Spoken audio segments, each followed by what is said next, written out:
ලංකා නායකයා තීරණය කරනු ලැබුවේ ලබා ගත යුතු වූ දල ලකුණු වේගය අඩු කිරීම සඳහාය.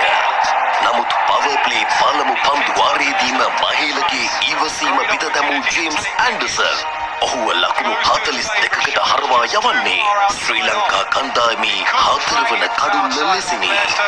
ශ්‍රී ලංකා ඉනිමේ වඩා ස්ථාවර පිතිකරුවන් වූ මැතිව් සහ චන්දිමාල්ට ඉහළින් අංක 5 පිතිකරු ලෙස පිටියට පිවිසෙන්නේ කිසිවෙකුත් බලාපොරොත්තු වූ අයෙක් නොවේ.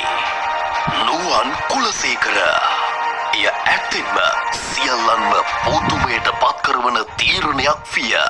විස්තර විචාරකයන් පවා තීරණය ප්‍රශ්න කරද්දී කුලසේකර යනු සැඳෑ ආරක්ෂකයෙකු ලෙස යොදාගත හැකි පසු පෙළ පිතිකරුවෙකු මිස මැද පෙළ ප්‍රහාරකයෙකු නොවන බවත් ඔහුගේ කඩුල නිසා තරගය එංගලන්තයට වාසි වන බවත් කියමින් එංගලන්ත විස්තර විචාරකයන් ඕනසාරම් දොඩවන්නට විය. සැබවින්ම පවර් ප්ලේ පන්දුවාර කිහිපය තුළ සැලකිය යුතු තරම් වාසියක් ලබා ගන්නට නොහැකි වූයේ කුලසේකරට පන්දුව කියවා ගන්නට අපහසු වූ නිසාය.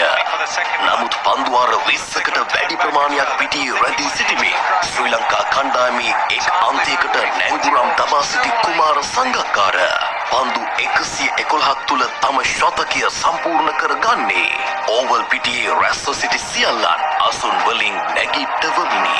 සංගක්කාරට පිටියේ වේගයෙන් ලකුණු රැස් කරන්නට අවශ්‍ය අඩිතාලම තිබුණා. කුලසේකරගේ පිත්ත තවමත් වැඩ කරන බව පෙනෙන්නට නැත. තරගයේ අවසන් පන්දුවාර 11 තුළ ලකුණු 85ක් අවශ්‍යව තිබිණි. 40 වන පන්දුවාරයේ පළමු පන්දුව ඩීප් එක්ස්ට්‍රා කවර් කලාපයට යවූ සංගා ලකුණු 2ක් කරා දිව යන්නට විය. පළමු ලකුණ සම්පූර්ණ කළ සංගා නැවතත් හැරුණේ කඩුළු රකින්නාගේ අන්තයට නැවත දිව යන්නටය. නමුත් අඩි 2ක් තබන්නටත් පෙරම සමබරතාවය ගිලිහුණු සංගා තානතීරුව මත ඇද වැටෙන්නේ තරගය නරඹමින් සිටි ශ්‍රී ලංකා ප්‍රේක්ෂකයන්ගේ හුස්ම මොහොතකට නතර කරවමිනි. නමුත් කණ්ඩායමේ ජයග්‍රහණයේ ප්‍රධාන සාධකය වූ සංගා වැටෙන දුටු කුලසේකර එක් වරම නැවතී ඒතා මෙතා තුර පිතිකරුවෙකු කළ වඩා සුපරීක්ෂාකාරීම ක්‍රියාවක් සිදු කළේය.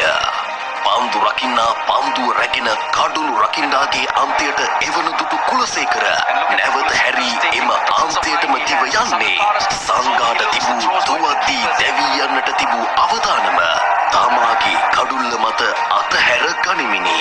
කුමක් හෝ වාසනාවකට දෙදෙනාගේම කඩුල්ල ආරක්ෂා වුවත් දැඩි පීඩනයක් හමුවේ කුලසේකරගේ පරාර්ථකාමී